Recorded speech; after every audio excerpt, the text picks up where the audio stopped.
Center for the Ethiopian Educational Information and Communication Technology presents Educational Satellite Television Programs.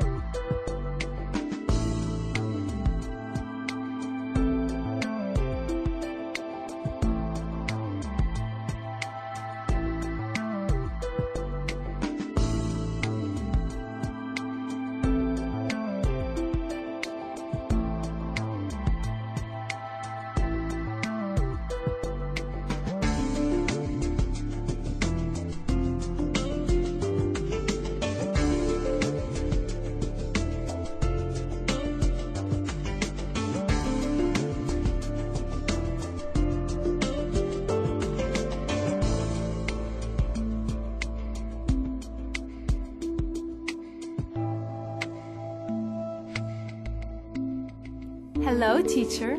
Hello, students. Welcome to today's lesson on Ethiopian foreign relations.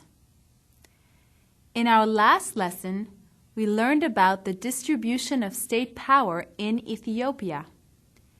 We discussed the difference between unitary and federal systems of government. We looked at the different roles and responsibilities of the federal and regional governments, and we learned that the devolution of power promotes a system of checks and balances. That was a very important lesson, students. Let us move on to today's lesson. We will learn about Ethiopian foreign relations, focusing on the principles and policies of foreign relations. We will begin with an activity. Please write down a definition of foreign relations. How do you think a country sets its policies for foreign relations? Be sure to write your answers in complete sentences. Students, let's get ready. Begin.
Time's up!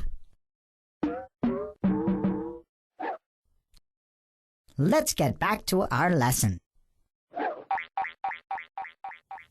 Welcome back, everyone.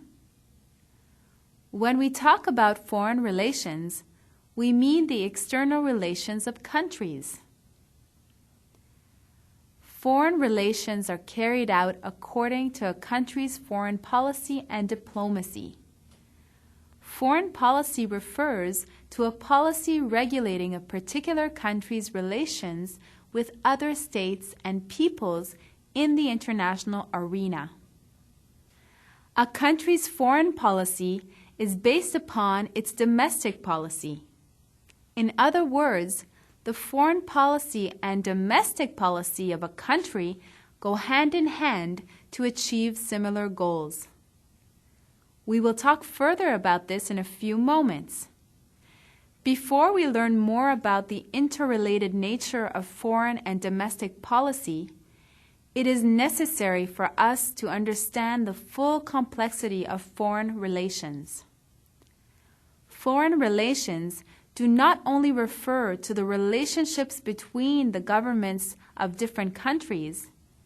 They involve states, international and regional organizations, and non-government organizations. There are rules that guide international relations, and they are expressed through agreements and conventions. International and regional organizations such as the United Nations and the African Union play a role to strengthen international relations. Non-government organizations that are involved in foreign relations include the World Bank and the International Monetary Fund. As I mentioned earlier, students, foreign policy follows the domestic policy of a country. One of Ethiopia's domestic policies is to increase the country's economy. Students, how might Ethiopia's foreign policy be shaped to achieve the goal of this domestic policy? Please work with a partner to discuss this question. Make sure you write down your answers. You may begin whenever you are ready. Students, let's get ready. Begin.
Time's up!